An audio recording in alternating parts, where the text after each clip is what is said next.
Podcast. I'm sitting here today with Mr. Levi Moore. He's going to be singing down here at the stadium they have set up here in Mountain View with Aaron TIppen. And we're on here to talk a little bit about his history, about what he's got coming up, what he's got planned for the future, and, well, I'll let him take it away. Hey, Levi. Devin, thank you for having me. Yeah. I'm thrilled to be here. And I appreciate you doing it. Absolutely. It's a great opportunity. Will you push that a little closer?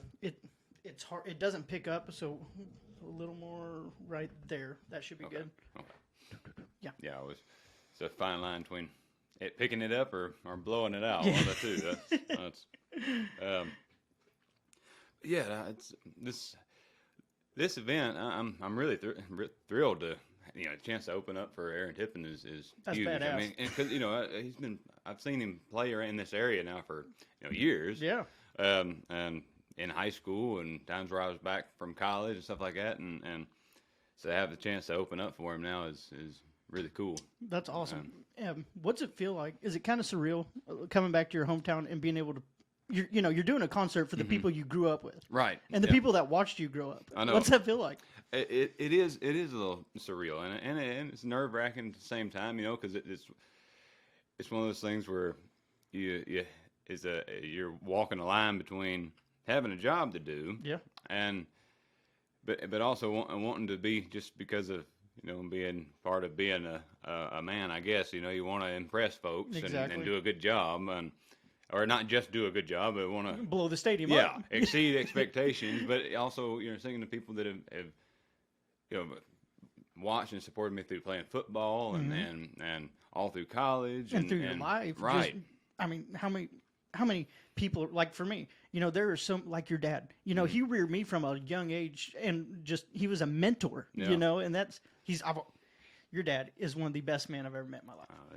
We were talking about him last night, and me and my other guest, Caleb, and we were talking, he's like the true American cowboy. And he is the last of a dying breed. One of the very last. He really is. Amazing man. And he raised you guys right. You can tell it by each one of you. You guys had a great upbringing, and I love your guys' family. Thank you. Yeah, we're very fortunate. Yes.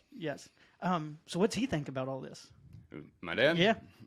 He's excited. Is he? And because honestly, partly just because of the distance and me living in Georgia and then having started music as a thing in Arkansas,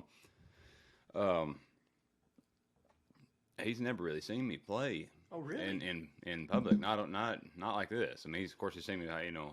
Anytime we have family get-togethers with You'll strum the guitar. Yeah, and with my grandmother, she insists that I bring the guitar. Of course.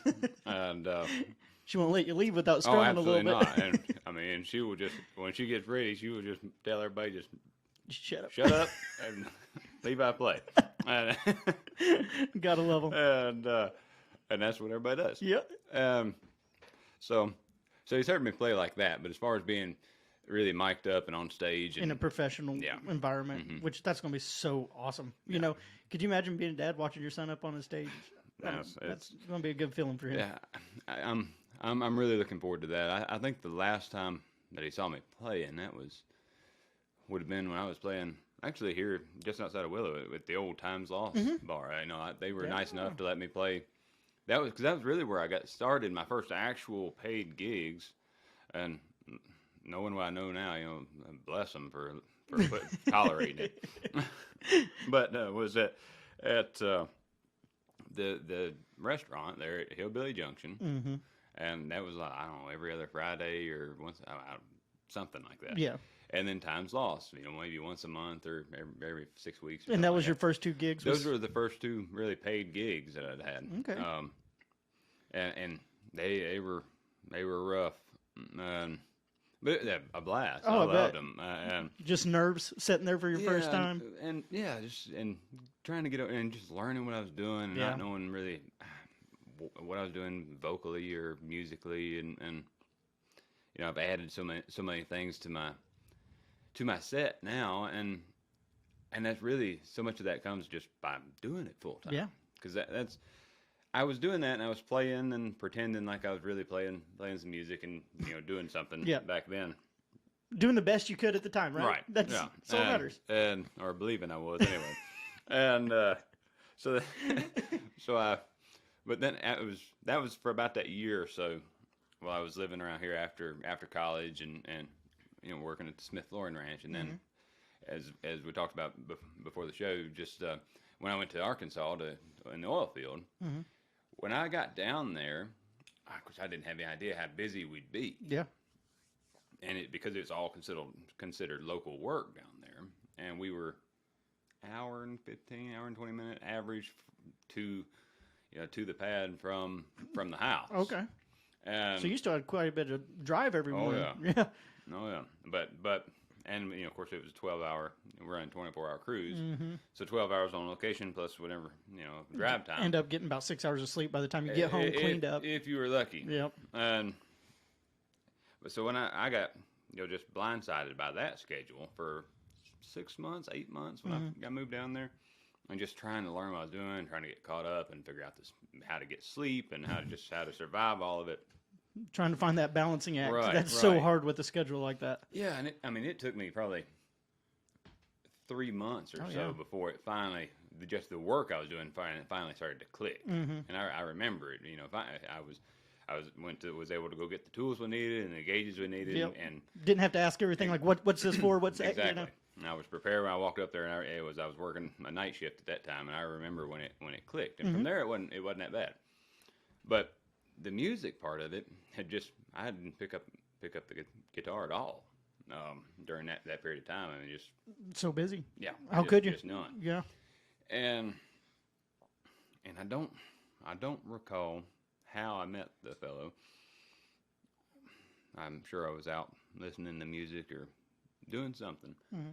But I got in, music came up, and I told him I had a few songs I'd written and so on and so forth. I said, well, we're doing this little event about halfway down to Little Rock. Now, I was living in Conway at the time. And at this little bar, he said, you ought to come down and play a few, just hang out. It's all right. Well, I'd love to. Yeah, that little door opened up. Yeah, I went down there and I skated through a couple of songs, messed some up, but all original songs, so nobody knows. Yeah, exactly. And it's part of it. Shut up. Right? Yeah. My very first playing out open mic, playing out in public, was like that. I did 2 original songs. I was the last. I got to sign up. I was the very last person to go. And just absolutely stiff as a board. I had no rhythm. No, I was nervous. But I did it. And the first song, it was okay. And I felt it went pretty good. And I got it all right. And second song, I don't know if I got a little too comfortable or what happened, because the second song was just completely Picasso'd. Just half the second verse I sang on the first verse, and the chorus was. I said, "Oh, this song makes no sense. No sense." And so nobody knows that you messed it up, But they're sitting there like, "What the fuck's he talking about?" Exactly. Yeah, everybody knows what this makes no. This dude's a terrible writer. Oh my God, that is hilarious. I mean, at the time it was probably mortifying for you. Yeah, I mean, but I got through it. And I had a blast all the same. But you got to admit, doesn't that build you up? I mean, that just gives you another scar tissue to add to the thickness of it. It does, and I've learned that since I've been playing more. I went down there and to that halfway to Little Rock engagement. And I played, and I had so much fun playing, and that was when it clicked over. Said, all right, not that music was going to be a thing. Yeah. But that music was something I wasn't going to give up or go without playing anymore. Yes. And from there, I started going to this open mic at a little bar called The Afterthought in Little Rock. And I'd do that. It was on Wednesday nights. I'd go down there and play 2 songs, and that was kind of became my schedule for about a year and a half. I got on worked onto a good crew on day shift, and so we worked, I don't know how many days a year, but a lot. Yeah, not much time off down there. And so, for sanity's sake, I started going back to the gym and trying to get back in shape, because I was filling out in all the wrong ways there for a while. Just I heard you there. No sleep and bad food, and it's easy to do. You get in that habit. Oh yeah, dude. I was weighing 215 3 years ago. That's heavy. I was a fat little shit. I got up to. Well, in college, I mean, heaviest I've ever been in my life was about 280. Yeah. And that was when I got into college playing football, and I hated it. Yeah. And so Did you at that? I'm sure most of it was muscle from football and stuff. But did you just feel slower? Yes. Ain't that weird? Very, very much slower because I put it on probably too fast. They just wanted you to bulk yeah, up. No, I was playing defensive line. Yeah. Oh yeah, they wanted you to be solid, right? Whether it be muscle or fat. Yeah, that was never my thing. I was a hustler. I wasn't the fastest or strongest, but I could hustle and not stop. Mm-hmm. But at 280, I couldn't do it. Yeah. Or it was just a felt like an impossible task. Yeah. I mean, I'd have 5 or 6 plays and I was gassed. Yeah, it felt so unnatural to be up right. there. Yeah. And so I came home that summer, and I worked around here hauling hay and building fence and stuff. And I showed back up at summer camp at about 2:45, and the coaches were just what did you do? I could just see them. Oh, they were so mad. And so mad just because, I mean, I'm 40 pounds lighter. Right? Yeah. And then sitting there pinching you like, where is it? God, exactly. Bring it back. You know, I had left spring ball at looking like, almost looking like a defensive lineman, showed back up looking like a linebacker. And it's, what have you, yes. And of course, they didn't move me positions. I just had to. Yeah, but I was so much quicker and so much faster, yeah. and I could move down the line so much better. Gain that step. Yes. Yeah. And I was so much quicker off the ball, and they got on board after a while. Mm-hmm. But it did. The funny thing is how much difference that makes, because my strength was about the same, probably had gone up actually. Yeah. I mean, my numbers because I'd started a workout program right around there in addition to the one I was doing in college. Okay. And just for some extra supplemental things. And at that time, that was when I finally got over 400 pounds in the bench press. Mm-hmm. And I went from like 400 to 405, I think, in about a 3-month period there. Do you remember Jason Lee? Jason, yeah. And he was always in the weight room lifting, Yep. And he'd been working with him. He'd given me a good program to follow. Okay. And he's a bodybuilder, right? Like he was one of those. Mm-hmm. Yeah, I remember. And I was just using some of it and I remember he was. I told him about it, and he was sort of disappointed. It's not very encouraging. It's only 5 pounds. Yeah. I said, yeah, but I've lost 30 pounds. And he said, oh. Well, and when you do the math on that, having lost 30 pounds but still gone gaining up in strength. That's a big thing. It is. And so that was much the same at that period of time where I had lost so much weight, but my strength numbers were about the same. That's pretty amazing to be able to do that. A lot of people, if they lose weight, they get weaker. Right. Yeah. And I think it was just because probably a lot of that weight was just where it wasn't really any muscle, just belly fat. And just extra softness that I didn't need. But what did make a big difference is even though my strength and it was roughly the same, my speed was much better. Mm-hmm.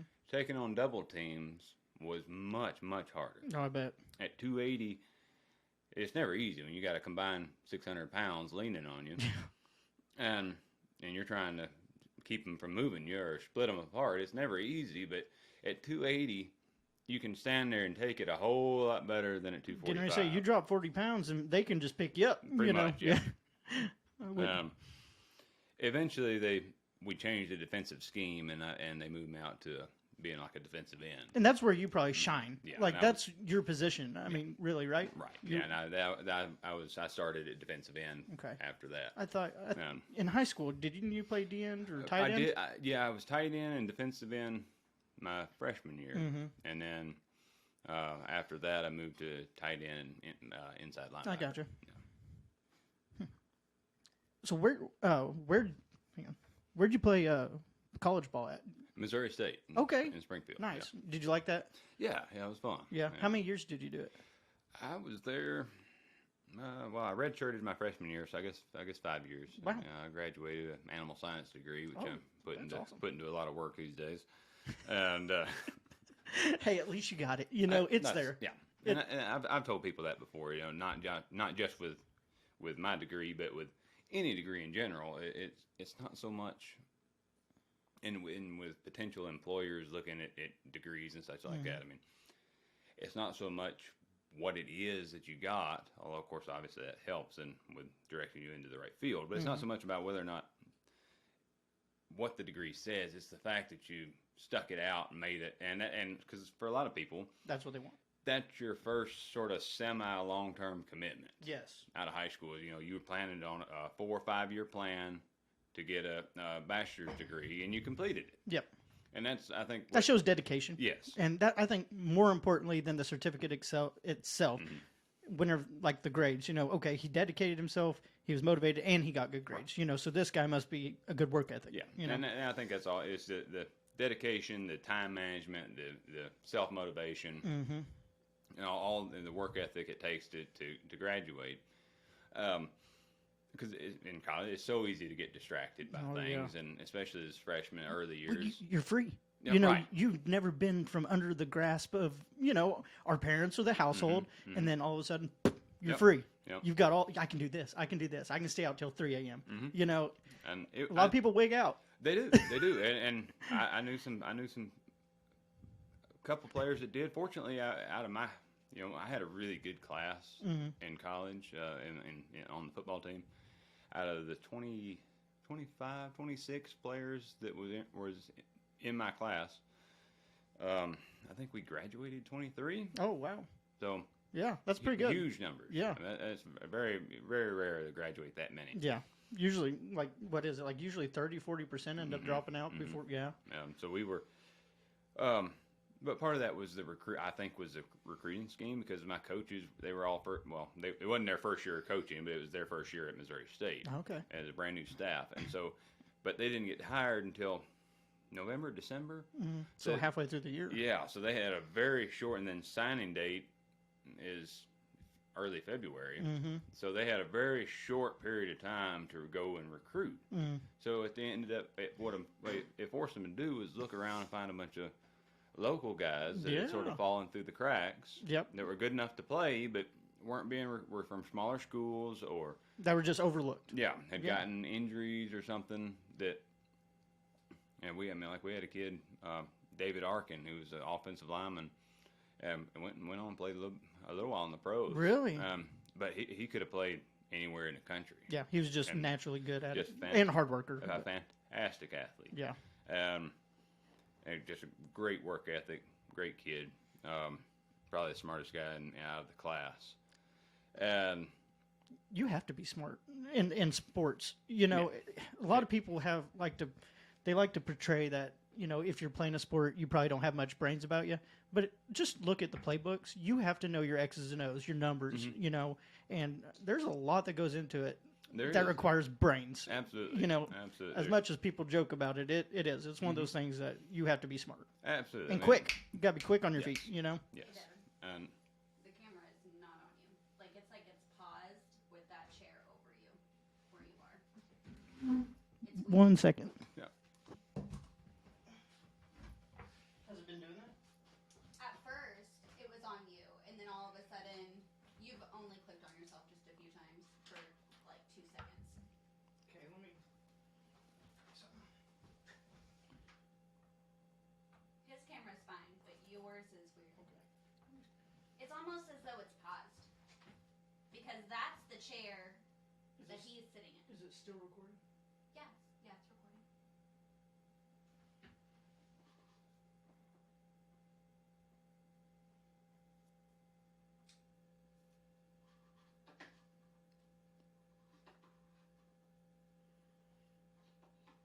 I think we're going to be okay because it's still recording through there. So with my flip, I think it's having a hard time uploading right now. Okay. I think we're all right.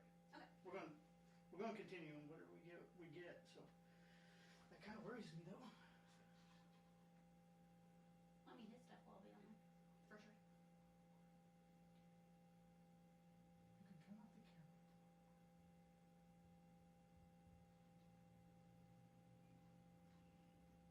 I don't know, it's never done that before. Try something.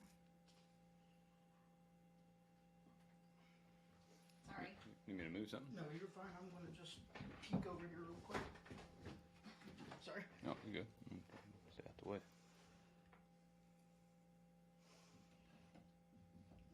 it's not either.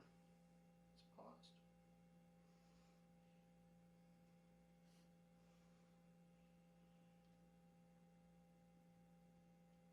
Everything's locked. Me and technology, you know. Yeah, me either.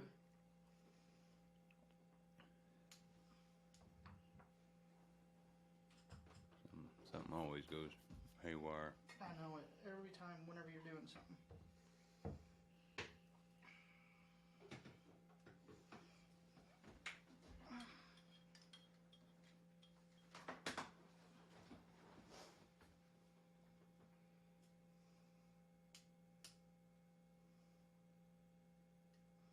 Okay, there we go. I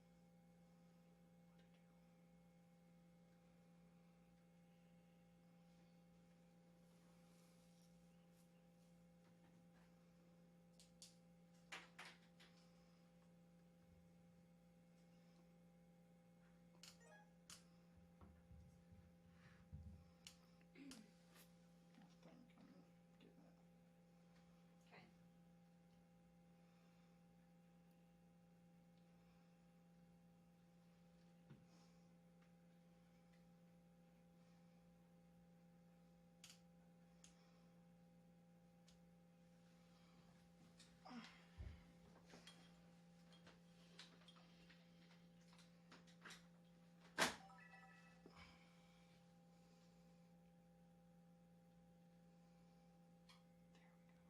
Oh, yeah. That's working. Cool.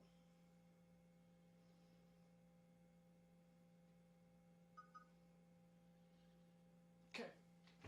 Sorry about that. No worries. It's got all that stuff around it, but That's all right. okay. And then, if anything, we'll just leave his recording on for that 19 minutes, and then the switcher will start. So let me make sure it's working. Yep. Cool. Perfect. Has it got stuff all over the screen? Mm-hmm. Let me take that off. I'm sorry. All right. Worries, whatever you need to do.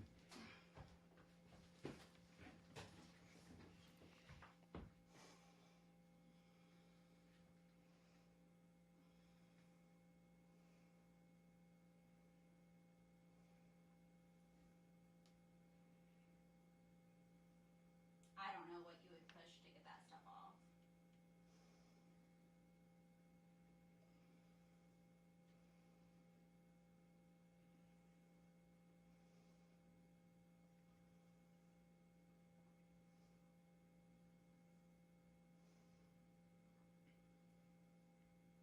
Well, we're just. I mean, it's around you. I mean, it's going to be... Yeah, it's not going to hurt anything. I guess if that shows up, it just shows up. I'd rather have the video with that than nothing. Cameras, that's a whole new world for me. Oh, yeah.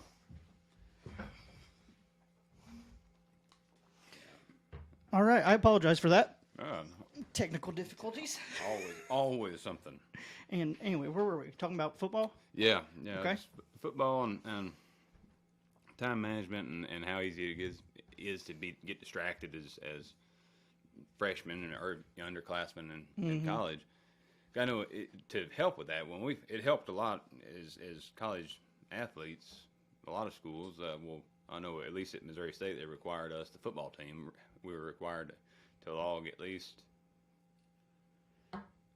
5 hours a week, I think, in the study hall. Oh, okay. And just to ensure that you guys are doing what you're supposed to. 'cause we had an academic counselor that was just for all the athletes and student athletes, just because it's a workload. It is a big workload, and people don't realize that. No, Well, how much time did football take up of your study time, of your time? just a lot. I mean, it's people don't really realize that, and you hear folks a lot of times talk about how life must be easy as being on scholarship and don't have to have a job or something. No, you've got to prove yourself in 2 places. Well, right, and really, I mean, college athletics, if you do it right, it is very much like a job. I mean, it's easily 40 hours a week worth of doing that. Yeah. Time you figure in practice time from probably 2:30 to 6:30, 7 o'clock. By the time you get there, go through meetings,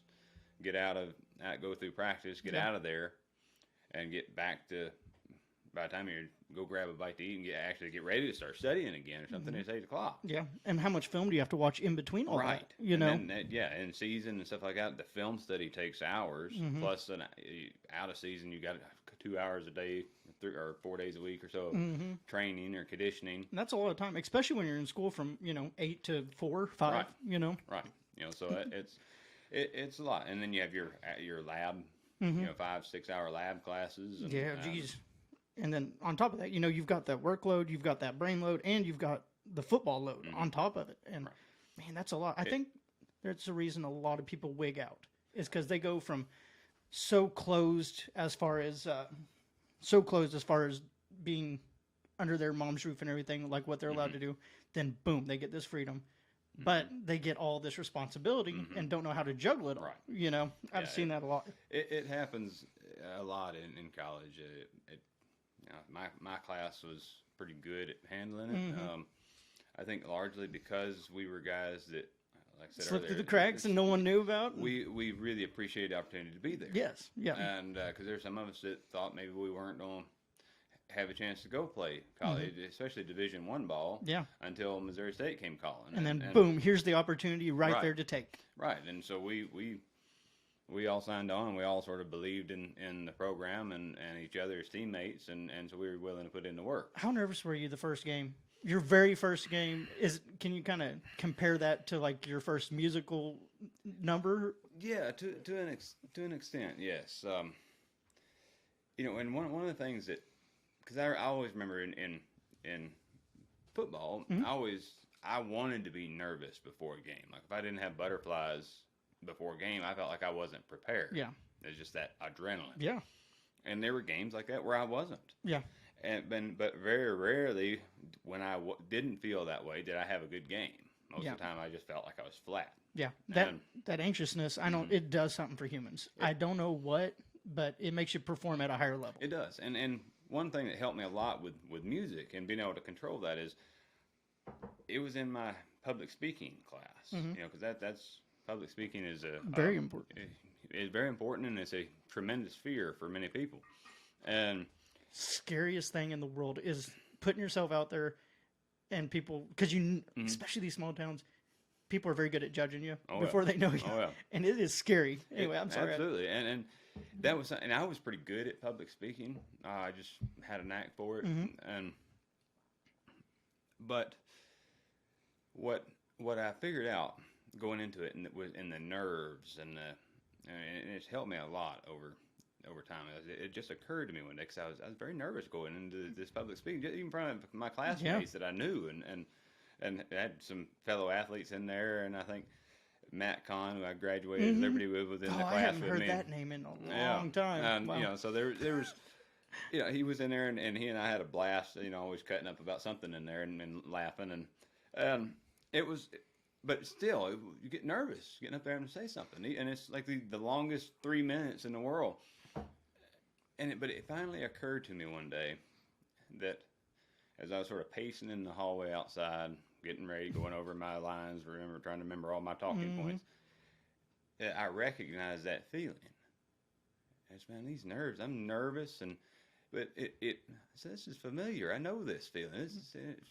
It clicked. This is what I feel before a football game. Yeah. And it's not a bad thing then. No. I felt like if I don't use it, if I use it to my advantage then, so what's the difference now? Exactly. And I just tried to mentally sort of flip it as it's a tool. It's exactly. It's the same emotion, whether it's before a football game or before a speech or some other engagement. That nerves, that adrenaline, it's the same thing. You don't have good adrenaline and bad adrenaline. Well, that's what I call adrenaline. I call it nature's Adderall, because man, it zooms you in. You're in the zone, and you're not getting out of that focus until it goes away. And that's what I tried to. Once I had that thought, I tried to flip it into using that, taking that nervousness from something that held me back to just putting some additional enthusiasm into what I was talking about. Well, that's what separates you from a lot of people, as far as successful in what they're doing versus failures. And there's nothing wrong with failing. Failure happens with everyone. Yeah. But you were able to recognize that that anxiousness, Mm-hmm. you know, okay, I can flip this and make it where I hone in. I do a better job because of this. Mm-hmm. A lot of people crumble and they're like, this anxiousness is a disease that's killing me that I can't do it, you know? Mm-hmm. And I think the mindset of it is where the success versus the failure starts. I think so. A mindset is so important, and I mean, I'll have to do it. I'm sure I'll have to put all this stuff to practice here in a few hours this afternoon. Exactly. But I've done it when I was learning to play, like before that first open mic, Mm-hmm. and it was that same feeling. I was nervous. I was, hands are shaking, and and you get up there like trying to speak, and your voice gets all fluttered. Yeah, Yeah. exactly. Which makes no sense why that happens. Oh, it's annoying. But that's the worst feeling. Nobody notices it. Yeah, really, except but you do. You know, yeah, it's just, And it's loud. oh yeah, it's terrible. But I've had that, and if you can't talk like that, you definitely can't sing that way. Yep. I've tried, and it's It just rough. doesn't work. No, and so I had to use that. But I remember that first open mic, I was so nervous. I got up there, and I went in there, and I saw someone at the bar that I recognized as soon as I walked in. I hadn't seen in years, Mm-hmm. and so we had a great time laughing and hanging out. So that helped settle things a little Yeah, bit. kind of made it familiar. Yeah, because I had one of my good friends, my teammates, and my early musical mentors and huge influences in learning to play and persisting. Was Brandon Hilt, a great friend and teammate of mine, all through college, and I remember he and I were hanging out at the house one day, and I got my guitar out and was showing him what I'd learned, what songs I was working on, and he said, "Man, sounding better and better. I think you're about ready for an open mic." And he told me about this one that was, and for the life of me, how I don't remember, I don't, but I just can't quite remember the name of the place. Mm-hmm. But I could probably drive up Down to in it. Arkansas? Or? No, I was in Springfield. In Springfield. Okay. Okay. And he said, "Well, there's an open mic across town." Was it downtown? No, it was. Thinking.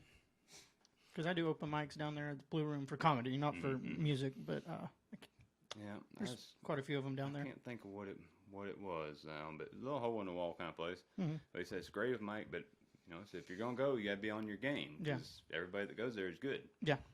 So thank you. I could Great. You could have done. Yeah, done without that bit. And so I walked in there with that on my mind. I didn't even take my guitar in to start with. I wasn't sure if I was gonna play or not. Well, that first time in, you're like, I'll look stupid if I bring my guitar in right now. You know what I mean? Right. Like, that was nerves. Yeah, and so I went in and I sat down. I just listened for a while and just, and I said, you know what? I can do this. Mm-hmm. It's not that bad. It's not that scary looking. And so I went and I saw if I could sign up, and I had one spot. Oh. The very last spot of the night. And so they signed me up, and of course you get the introduction. This, so and so is their very first open mic ever. And so I got up there and, like I said, played my 2 songs, but before I went on, I was standing up there listening, going through the introduction and hearing that, and I remember just sort of smiling to myself. I was too nervous to smile outwardly. Stand up, it looked like the Joker up there or something. But I remember I was just closed my eyes and just sort of smiled inwardly and said, you know what, I'm here now. I'm up here now. This is gonna happen. Yep. And I've signed No up. backing I'm out. gonna do it, and just enjoy it. Yeah. Well, you got to be present. Try to enjoy it. Yeah. You have to be present, because I struggle with this a lot. I'm always moving to the next thing. My life's so busy, especially like with interviews and stuff. Mm-hmm. I'm always thinking one ahead, and I've quit that because I need to be present to enjoy the moment. Mm-hmm. Enjoy the ride instead of trying to get to the destination. And that's hard to do. It is, and I struggle with it, and I have to walk a fine line with that singing, because I'm singing. I sing so many shows. I mean, like when I get back from this, I'll leave out of here Sunday. I'll stop over in Nashville just to hang around, and listen to some music for a change. Yeah. But as soon as I get back, I play on Hilton Head Monday night. Oh. And I'll probably go straight from Hilton Head from Nashville to Hilton Head. Mm-hmm. So just constant travel for now. Yeah. But once I get down there, I play. I think I have, starting Monday, I think I have one day off at the end of the month. That's rough. Where I don't have a gig, and some days I have 2 gigs. Well, that's rough, especially family life. Yeah, And that's hard. It's tough because I don't ever get to see John. But you're in the grind. You're in the grind. Right, and it takes a big toll on my voice, and that's where I have to be and that's where being in the moment, it's tough for me and having to walk such a fine line because I can't. I physically can't, and I know because I've tried. Yeah. To just as much as I want to, just lay everything out there every night and just sing your hardest, but you've got to save. I can't. Yes. I mean, I want to. You'll be hoarse the next day. Right. Yeah, and that's the most important thing on your body, your vocal cords. Yeah, absolutely. It's crucial to take care of them. I need to drink more water, but it's crucial to take care of them. Yeah. And I've just learned don't sing too loud. Don't stay. Don't try to blow the stadium up with such a great note. Right. Exactly. There's a time and a place for that. Yeah. There's times where I want to put a little emphasis or something on my voice in certain parts, but I can't do it all the time. Yes. Whereas it's like a special treat. Right. And when I started learning to do that or figuring out how I could do that, and I'm still not sure I do it right, but that's another thing. I need vocal lessons and a vocal coach just to learn how to do these different techniques and safely. Yes, to keep it where for many years to come you have a voice. Right. When you first started out, did you have a problem regulating that as far as you just give it your all every freaking minute? Yeah. Yeah. Because I know for a long time when I was playing here at Knock Times Lost or at Pioneer Days a long time ago or up in Hillbilly Junction, I would play the whole 3 or 4 hour night and just straight through. Never take a break. And it seemed to work okay then. Yeah. But as I've gotten, when I see the music thing really took off, I did skip back a couple of chapters. This is the worst chronological order ever. People don't care. But, they just listed it. They're hearing the history of Levi. Well, that's the storyteller. Yeah, in me. exactly. Wait a minute. It's perfect. This is going all over. Yeah, kind of works how our minds work because that's how I am. Bounce, back and forth.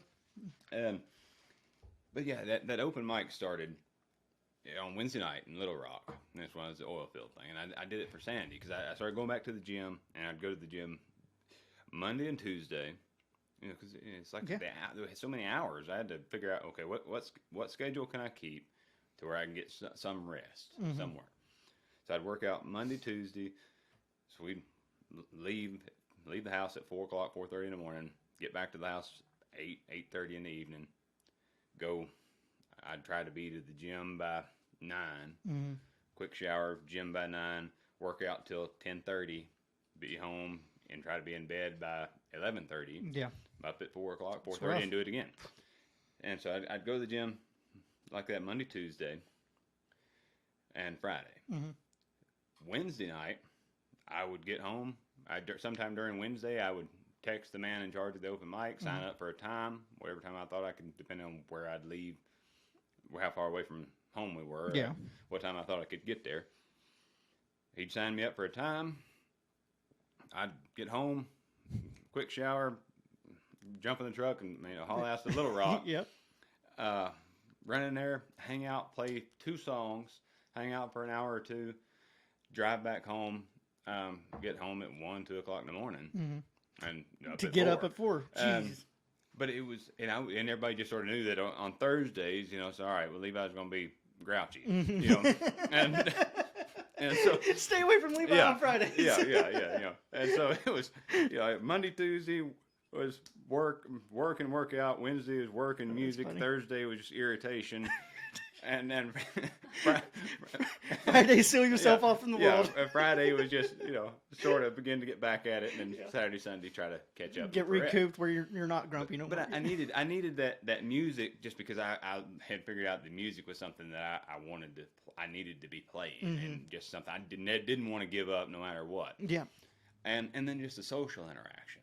As much as close as you get with the guys on location. Yeah. Just getting out of there, yes, and just being out, go have a drink, just see people, and get that hang with other artists, especially at those open mics and stuff. That's really important. And that crowd there, I've got to be good friends with a lot of them, and had some people that still comment and post on and support things on Facebook and social media. Well, it's crazy how little time it takes for a community to build around each other. And that crowd was and several people in it in particular were very instrumental in encouraging me to stick with music and try to pursue it. And when I got out of the oil field, I was there for 3 years, got out and said, you know what, I think I'm going to go back to Savannah. That's where I was born. Beautiful. And I love it down there. Me too. And so I shipped out, and I got there, and I just jumped right into, when I first got there, I thought, well, I'll travel for a while. I'll just use Savannah as sort of a home base, and maybe I'll drive up to North Carolina or down to the Keys and play music wherever I could along the way. But I got into Savannah, and it's again one of those times where I was nervous about like going, handing out business cards to people or introducing myself to these venues. Yeah. And I remember I had all my cards printed out, and I remember driving into Savannah one day, and I'm sitting in my truck. That self-talk. On what I want to do, how do I want to do this, and do I want to do this? Trying to talk myself out of it, and I finally said, no. You know what? This if you want to do this, this is what you got to do, right? Yeah. And I didn't know I didn't know anybody.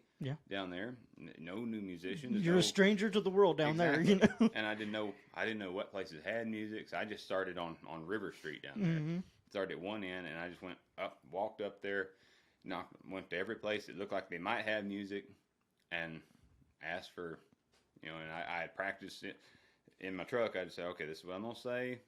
I'll figure it out. And when the first couple places was pretty rough, that sort of that vocal tremor and not knowing what to say, and giving myself my name a couple extra syllables, and sounding real professional. Yeah, and definitely wanted to hire me. I mean, you got to admit though, it's the fear of rejection. I don't care what anyone says or how big, and how long they've been doing it. That fear of rejection is real. Oh yeah, and that self-talk before, like in the truck, I do it all the time.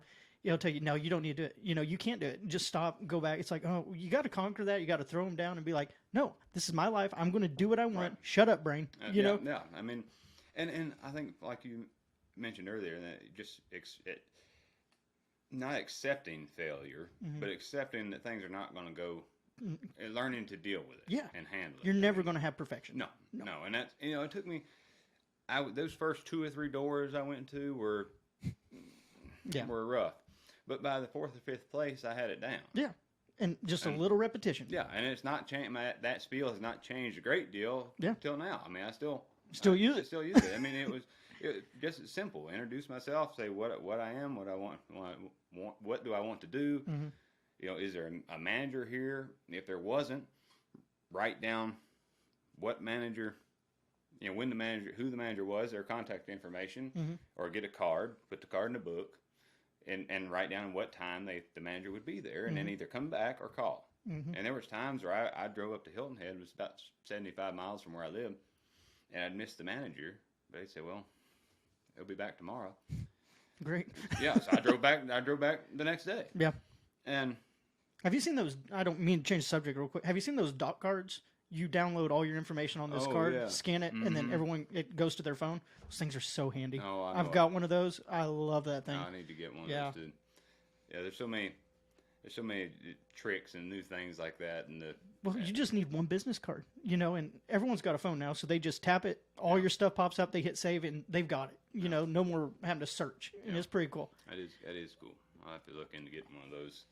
It's just, but so much of that, and just being consistent, being persistent. Yeah. And just getting to a point. So look, I know I always drop off at least 2 business cards at a time. One to keep, one to give away or share, throw away, whatever. Yeah.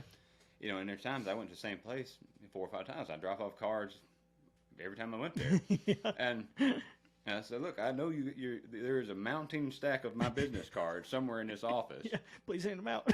Say, if you'll hire me, I'll quit calling. Yeah, exactly. And but it's a fine line there too, and it's just so much. There were so many getting started with so many balancing acts to learn. Just with myself and my voice and a schedule, scheduling and making. And I keep I write everything down, and in a physical calendar, because I don't keep it in my phone. I don't put one thing in my phone. Everything is in the calendar. Yeah, that's smart. Unless I'm looking at the calendar, I don't commit to anything. Yeah. I mean, as I say, I can't go to the grocery without checking my calendar. Yeah, you're so structured. You got everything planned out, and you know what's happening. Right, because my schedule will be out. I'll book out my whole summer's been booked since probably the end of March, early April.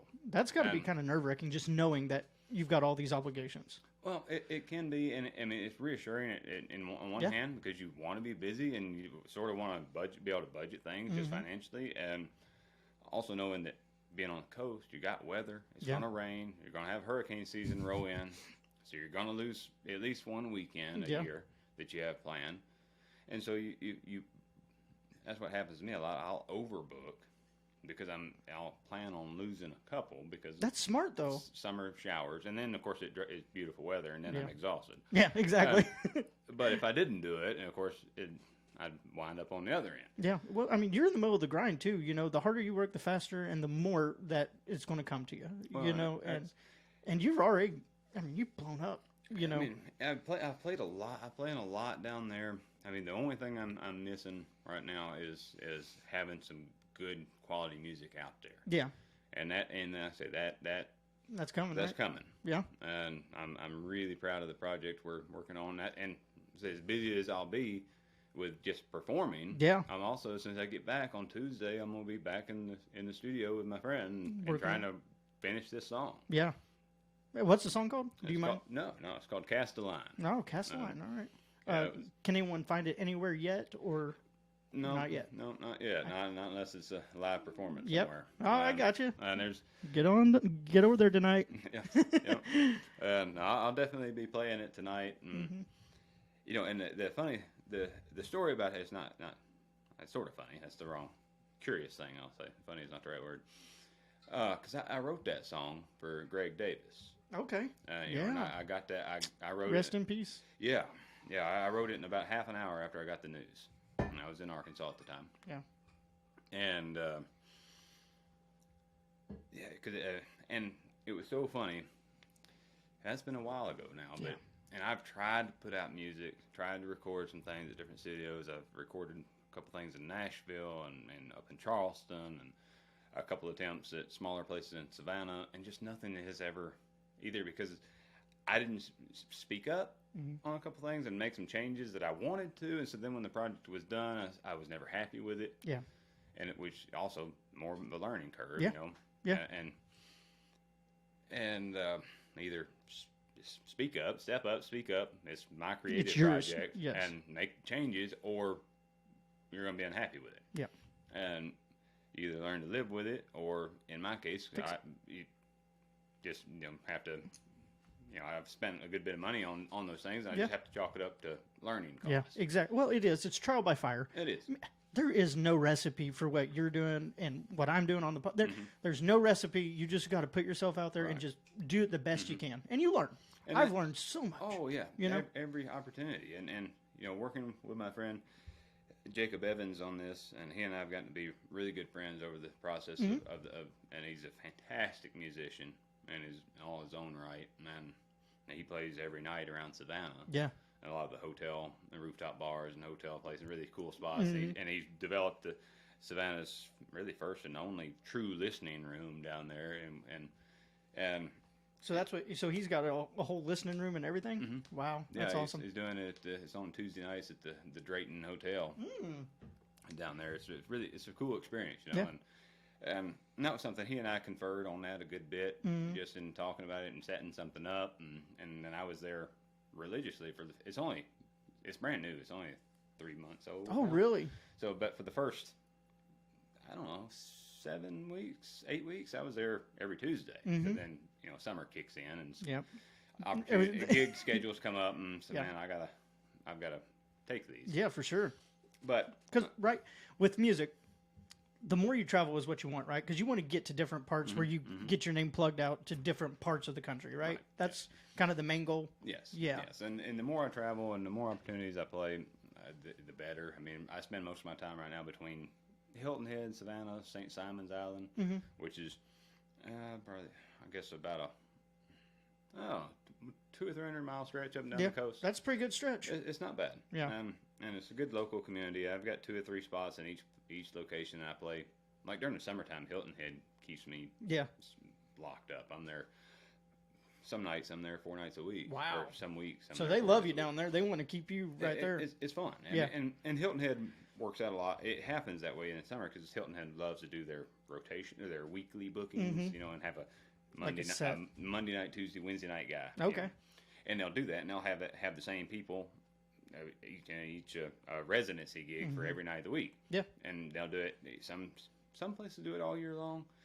Hilton Head's very seasonal, Yeah. of course. So that's, Whenever the tourists start coming in is when they Right. really want to, and that's probably good because that kind of spreads your name out too with tourists. it helps. Yes. Yeah. Having those set gigs is really nice, and that's one thing. As much as I love traveling around and playing different places, and I've made it a point to try to spread out and play an eclectic schedule, and it costs me a lot of time on the road and mileage, Yeah. and an astronomical fuel bill, but Especially nowadays. I'm not kidding.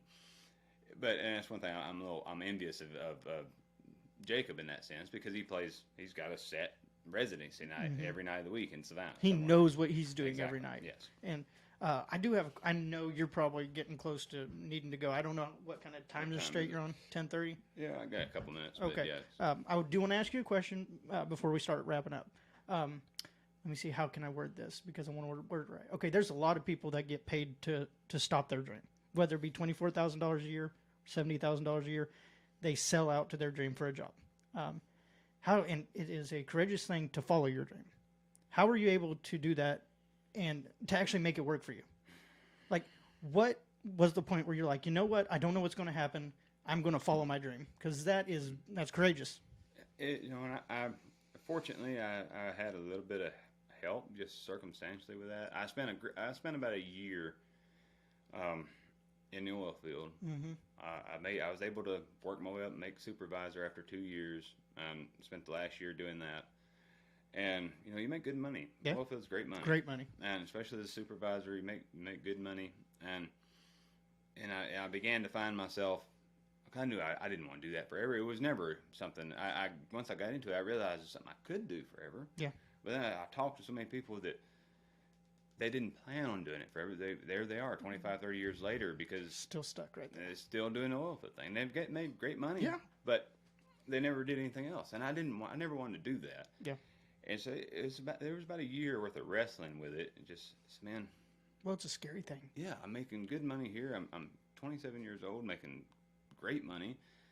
I can do this and have a lot of fun and support a Be family one comfortable. day and Know you're having a paycheck come in. Exactly. Comfortability, sacrificing that for comfortability. and it finally came down to a choice of, am I willing to trade in potential for a paycheck? Yeah. No matter how big the paycheck is. Yeah. And not just dreams or things like that, but just my own personal potential and learning what I could do. What you're capable of, yeah. Right, and because that was the first time, like moving to Savannah at 27 was really the first time I had, or 28, I guess. But that was the first time that I was on my own terms. Yes. Because I as you said earlier, in high school, you got your parents or coaches or all the above. In college, college athletics, you definitely got coaches all over breathing down your back, probably. Right, and the NCAA, Yeah. checking and doing all this, and So you got to walk a tight line, constantly yes. throughout all that. and yes, and then if you want to be, someone like me who was a very conscientious player and wanted to do things the right way and try to be a starter and maintain my starting position, it tightens the noose a little bit, even tighter. But then going to the oil field, you had hours that you didn't have time to get into too much trouble. No. I mean, Eat, sleep, right? do it again. Yeah, I mean, you were just there all the time, especially the 24/7 thing, and so going there, that was part of it too. So I feel like I'm capable of doing. I want to do something more. I want to find out what I'm capable of doing. And maybe I can't do it, but I want to find out. And it was, am I willing to trade all of that for security and a paycheck? Yeah. And ultimately the answer was no. And then I got some circumstantial help.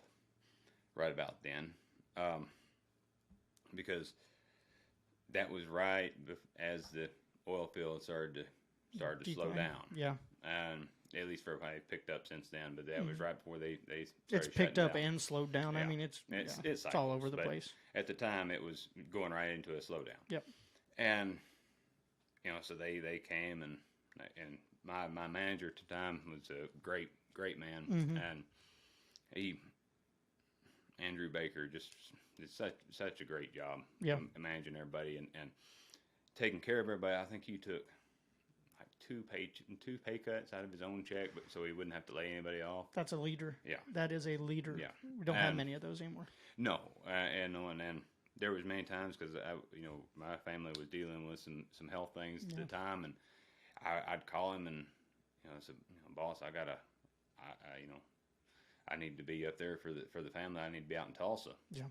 And hey, there was one time I was driving back from Oklahoma, working out there, and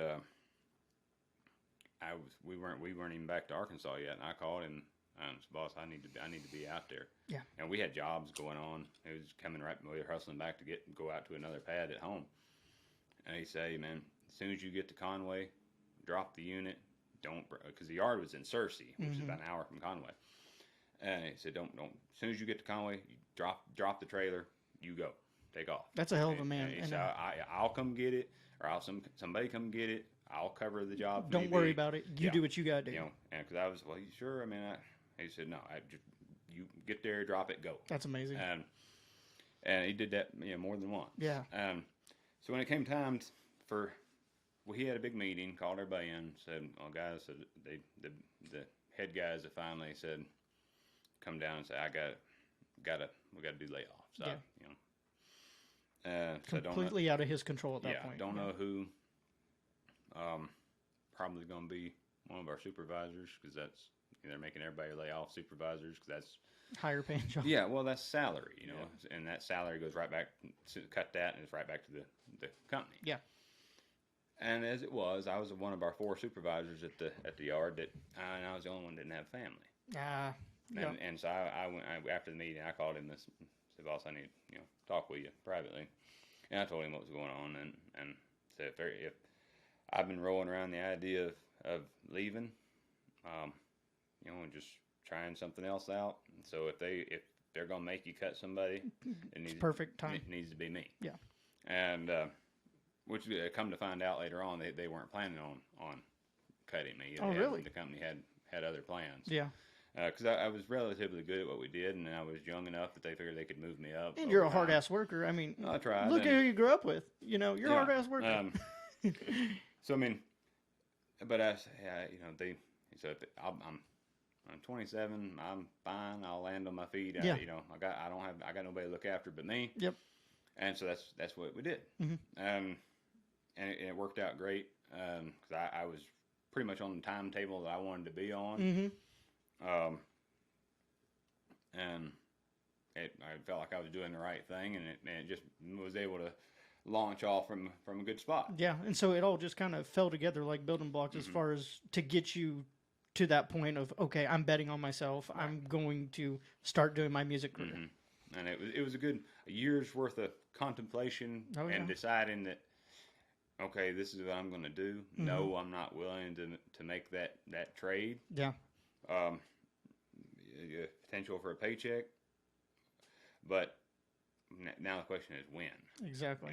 Should I stay another 6 months? Because oil field, you're talking about if I stay another 6 months, that's a lot of money. I can bank another $10,000-$20,000. That'll help me out in the long run. Right. But then that 6 months turns into six more months. Because you never quite end up being where you think you're going to be at the time, and there's always this next big job on the horizon. It's like after this job, I'm going to have it. I'm going to go. And man, that's how people get stuck. It's easy. It it's happens. easy. And so once a year's worth of contemplation to reach the decision, and then timing wise, I got a little bit of help. Yeah. And it worked out perfect. That's awesome, man. And then once getting to Savannah, then it's just a matter of doing it. Doing it and just keep doing it. And just go. Yeah. And that was, I got lucky a couple times, like in Hilton Head, probably the first gig I had. I went up there and, because got up when I spent most of my time around Savannah and Tybee, and I'd been down there because I moved down. I moved into my place. I drove down there on a Sunday. I moved into my place like that Monday. Tuesday, I was in Savannah handing out business cards. Went straight to work. Yeah. Which I'm sure you were so excited to finally be chasing that dream. Oh yeah, I mean that's go to a new place chomping at the bit. Right, and checking out stuff, and I got really lucky in Savannah early on because I went to an open mic. I think that same Tuesday I was handing business cards and went to an open mic that Tuesday night, and that night I met a man down there who I will always credit with helping me get started musically because he enjoyed what I was doing because I getting 2 or 3 songs but I was new to town and he took me aside and gave me a list of places, like 20 places that had music in Savannah. Otherwise I would have never known where to go or what the staple places were, not that quickly anyway. So that was definitely a help having that. And then I come down the next day and met with him and he took me around town and introduced me to some people and helped me get my first paying gig in Savannah, a little coffee shop down there, and just a Sunday afternoon. All it takes is one person with a little helping hand, to help you out, and that's just so much. People don't realize what the little acts of kindness do to people. And then from there, it was just slowly building up, trying to pick up new stuff, and picking up that one gig a month, for like $100 a gig, it was a big deal at the time. Yeah, but now look at you. You're opening for Aaron TIppen. Yeah, but that's part of it. Like I said, I woke up one morning and I said, well, I wonder how far Hilton Head is from here. Because I was thinking it was 120 miles. It's far enough that where it just wouldn't financially make sense. Yeah. At the time, anyway. Well, I woke up and I said, well, it's only 75 miles. That's not bad. Yeah. So I got up and jumped in the truck and took off. And same thing. And I had learned that when I was go to new towns, and I still do this sort of thing. If I go to a new town, every place I stop to, I'll talk to the receptionist or manager whoever's there, carry a little notebook, and say, all right, Levi Moore, I'm a musician around the area. I'd love the opportunity to play here. There's somebody to talk to, and then where else in the area has music. Were they pretty receptive to that? Most of the time, most of it kind of like, just get away? Yeah, I mean, you have some that are a little funny. Yeah. Most of them were, you're pretty standard. Yeah. Leave us a card, or a couple of them were willing to give me a shot right off the bat. That's awesome. A couple of places I still play at. Some they didn't care for it. Yeah. And a couple of places I didn't do a great job. Well, the ones that don't care, you don't want to work there anyway because it's not your atmosphere. Yeah, I mean, and at the time now I've gotten where I can blend my styles a little bit better and play something for kind of everybody. Yeah. But like I said, there were a few places that it wasn't there. I just didn't do a good job. Yeah. And just knew, and I hate it and cringe thinking about it now. But it's another step along the road. Just the fact of the matter. But one of the places was, which I don't play there a whole lot anymore, just because I'm so far away, and they say booked out all the time. But it's Big Bamboo Cafe in Hilton Head. I walked in there and said, hey, introduce myself, and I said I play country music, and somebody heard me say, do you just say you play country music? So our country guy just left. We need somebody. And good opportunity. Yeah, and so I ended up playing there every Monday night that whole first summer. Yeah, and that was your first steady gig. First residency gig. Yeah, that's awesome. But that's all part of it. It's just luck, but putting yourself out there. You got to put yourself to get the luck. A lot of people, that's what they forget, is to follow a dream. You've got to be willing to be laughed at, to be told no. And it's hard. And hustling and being punctual and taking it seriously. That's my advice to many of the new young musicians that I run across now and ask questions about stuff is take it seriously. Yeah. That's because so many musicians are notoriously flaky. Yeah. And it's, I mean, some of it's not so much a character flaws. It's just mental stuff. Just stuff going everywhere. Creative business. Go just here, there, and everywhere. Shiny opportunity. I want to do that, and I want to play here, and then they just forget about stuff. Exactly. And I'm sure this, like you said, you're booked out all summer. It's easy for that to happen. And it happens with.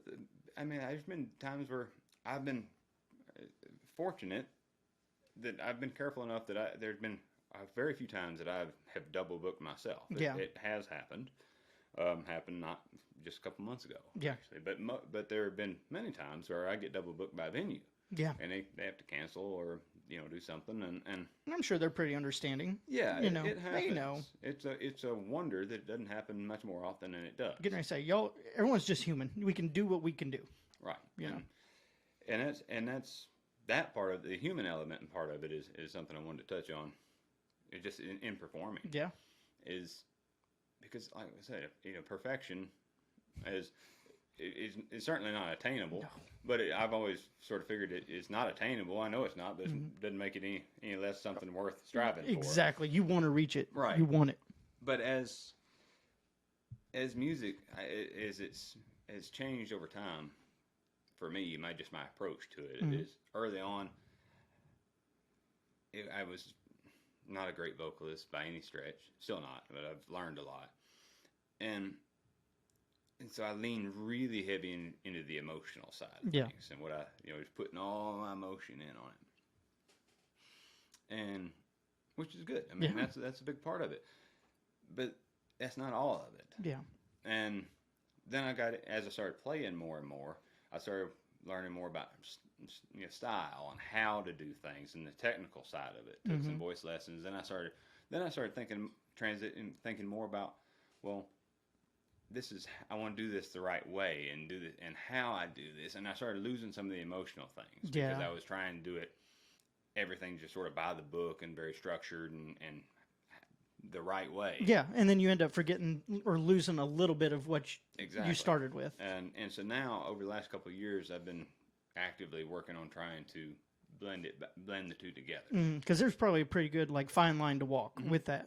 And there is, makes beautiful art. There's so many things that I've just learned with music is how many, and it's fascinating how many ways your brain has to split simultaneously. It's like a pie chart. Well, especially doing an instrument while you're singing. Right, because you've got to.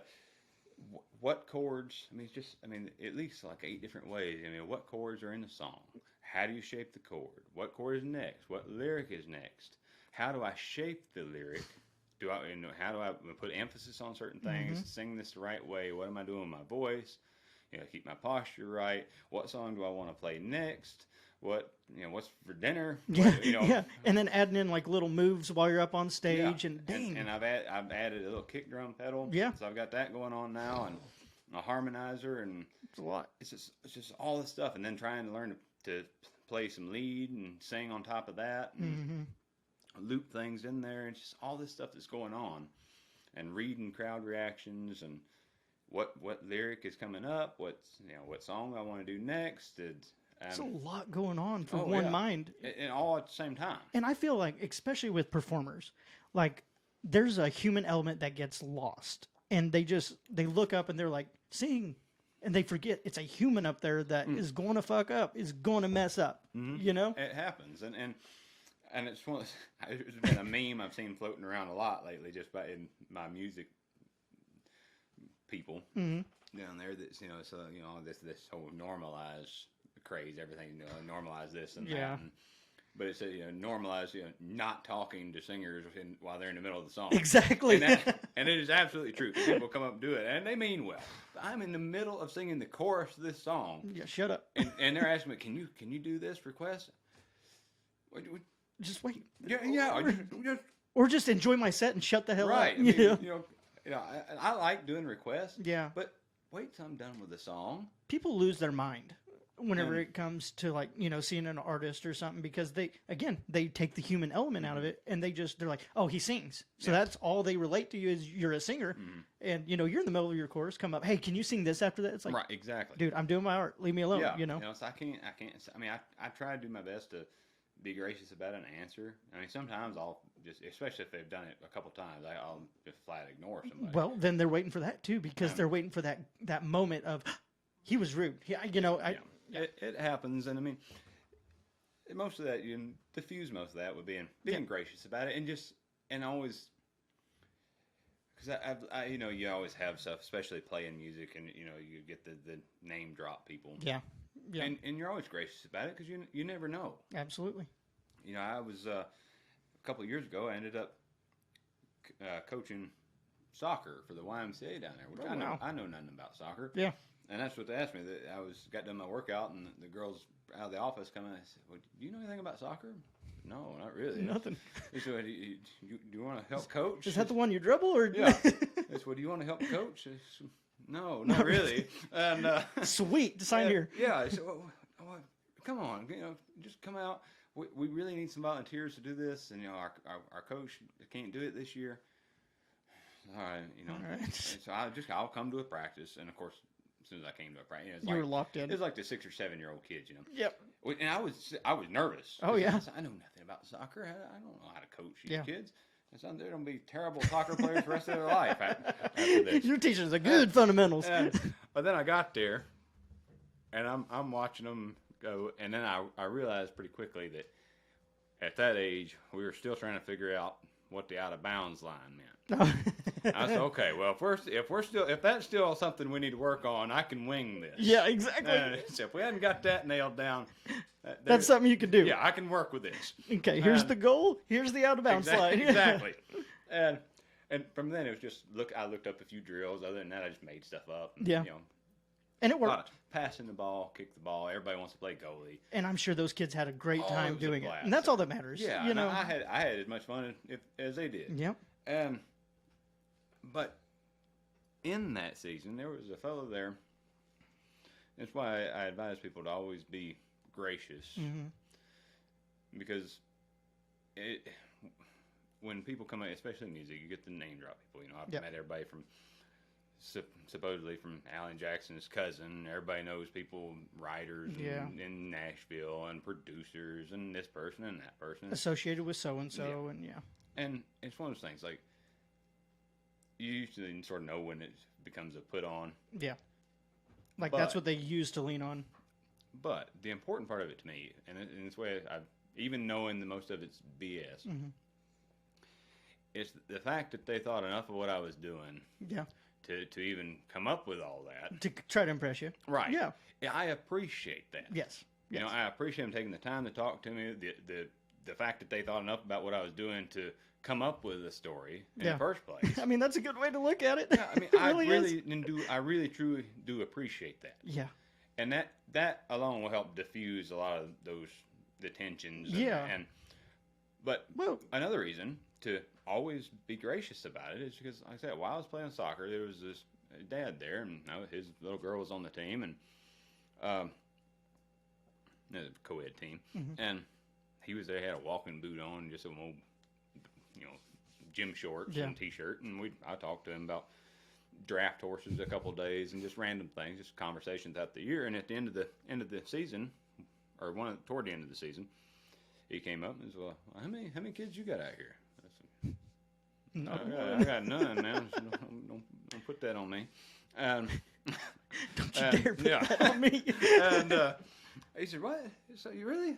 So, man, I feel like a jackass now, So I thought you had a kid out here. I would have come out and helped coach. Oh. So, no, man, I wanted to, get involved a little bit more and try to do something. And as it turned out, I said, "Well, what do you do for a living?" I said, "Well, I play music, actually." He said, "Really?" I said, "Well, my company, we do a few things around, and we have some music, and like last week we were hanging out backstage with Charlie Daniels, and so that's usually the key. So here's the name droppers. Here we go. And so then I switch into, man, I really appreciate it. He said, "Well, you got some cards?" "Yeah, let me go run the truck and grab them." Yeah, and you don't want to not take that seriously. Well, right, and turn, and then. I'm same old thing. Just listen to it and shake his hands. I really appreciate it. I love the opportunity. If something comes up, and give me a call. Yeah, for sure. A couple of weeks went by, I didn't think anything about it. A couple weeks went by. Got an email. They say, hey, we this is so and so with 9 Line Apparel. Mm-hmm. Oh, We got our contact information from our CEO, and Tyler Merritt. he was the CEO. And I looked at it, and he'd never really introduced himself Yeah. much, just other than Pat, just about Tyler. And I looked it up, and there he is, this picture of this. And it just works out. See, I'm coaching his 6-year-old little daughter in Richmond Hill, Georgia, That's pretty awesome. And so then I got to play a couple events and work with 9 Line Apparel a good bit. And That's a good company, too. oh, yeah, I love what All they do. veteran-owned, veteran-operated. Yeah, That's they're great people. Yes. But that's just one of the things. Those are reasons why just opportunities like that you just be gracious. It costs you nothing To be nice. to be nice to people, and to you don't want to make people feel dumb. Well, if you would have blown that guy off, whatever. If you would have said that, he'd be like, oh, yeah, okay. Exactly. And then there's that opportunity that you never knew was there. And how many times does that happen to people? Yeah, I mean that's the thing. You just take everything like that seriously, and just be appreciative. Mm-hmm. There's a line from, and then I probably better think about easing on, but it's a good note to end on. There's a line from the very last line in a song from Ray Wiley Hubbard, who's one of my favorite songwriters these days. Okay. Just old school guy, and great music. And yeah, like my dad said, he has a way of writing that seems like he just everything just sort of accidentally fell together. Yeah. But at the end of the song, it's one of those sort of storytelling talk/sing songs. But at the end of it, it said, the days that I keep my gratitude higher than my expectations, I have really good days. That's a good saying. That's a damn good thing to end on. Right? Yeah, I love that saying. It's something I try to keep in mind. Got to remember where you come from and be appreciative and grateful. That's the main things, because we wouldn't be able to do it without those supporting us. Absolutely. Well, this was a great episode. I really appreciate you taking time to come in and Absolutely. talk. Thank you for having me. Oh, thank you. Before you go, you want to plug your social medias, where to find you, what you got coming on? Yeah. First and foremost, I'll be opening up for Aaron TIppen tonight. Yeah. I think everything kicks off at 5:45 tonight. Okay. I think we'll have Billy Randolph, also from Mountain View, Mm-hmm. coming out and opening up, getting everything kicked off. And then I'll come on after him, and then Get everything warmed up. And then the man of the hour. And but as far as my socials are all Levi Moore Music, Okay. YouTube, Instagram, Facebook. I think they're all the same across the board. Okay. Cast the Line will be the goal. I never did finish that story, but that's all right. I guess I will, because it's important to the song. Okay. Or important to me, at least. All right. We were talking about Cast a Line. Yeah. If you mind telling that story? No, and I'll tell that real quick. Because, like I say, it's important to me, and I think important to the song, and the reason why it's taken me far too long, a number of years, to actually get some music finalized and out there for everybody.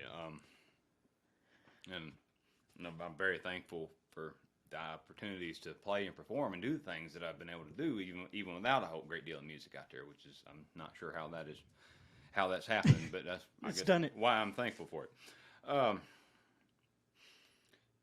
But I was hanging out. We were in Springfield at the time. Greg and I were pretty good friends through high school and then into college, and I was there with, I think, Greg and Brandon Zitter and myself. I brought over some chicken to grill over to Greg's apartment there in Springfield, and my guitar. And at the time, I knew 3-4 chords. I was just barely just strumming. Just strumming, making a bunch of noise, and barely stringing songs together. No open mics had happened yet. No, none of that. Except a couple of years off. Yeah, this is early, Levi. Early. And I guess I played a song or was sitting there while waiting on the grill to cook up, strumming along. And Greg said, you know what? One of these days, I didn't see it. One of these days, you're going to be up there on a stage on a bar stool somewhere playing to folks. Just you and your guitar playing. I said, hell no. At that time, it's like, no. Absolutely not. Absolutely not. That's not going to happen. Turns out he was exactly right. Now, how he figured that out, I have not the foggiest notion. Well, he's your friend. He loved you. He believes in you. You know, that's where it comes from. And so you know that, and then a few years later, of course, we college, and I went to Arkansas, and I got the news that he was gone. Yeah. I sat down and wrote that song in half an hour. And I've made a few adjustments to it over the years. From the initial version, it was just real raw and just straight emotion. Yeah. And there's I guess there's a video somewhere down my timeline on Facebook of that. If somebody wants to go hunting for it, of that very first take. Because I really didn't rehearse it much. As soon as I finished it, I turned my phone on and recorded it and sent it out. And I sort of said then that would be the first song that I would release. Yeah. Because Greg had called it, and it was something I believed in, and I just thought it'd be such a good tribute. Yeah, so a neat thing, and over time it has gotten some really nice compliments, and people I've played it for, like the listening room in Savannah, and I guess I should call it the Savannah listening room, not to infringe on the listening room actually in Nashville or in Pigeon Forge now. I think they have. Oh, they got one in Pigeon now. I think so. So not to infringe on them, but Savannah's listening room. Yeah. It's one of those songs that, for people who've lost someone. Yeah. I'm excited to put it out there. I think it's going to be really neat. We've got some incredible Savannah musicians playing on it. I'm really excited. There's another version I've recorded in Charleston that was great. We did a lot of good things on it. It was really, really close to being just right, and the guys that I worked with on it were fantastic. But after listening to it, I just miss something. It wasn't that, again, it was my fault because I chickened out on the recording. Yeah. Because I wrote it in a little higher key, but then I convinced myself that I wasn't comfortable recording it in the higher key, and so I moved it down. Well, and then in listening to it, it lost the energy that I wanted it to have. Yeah.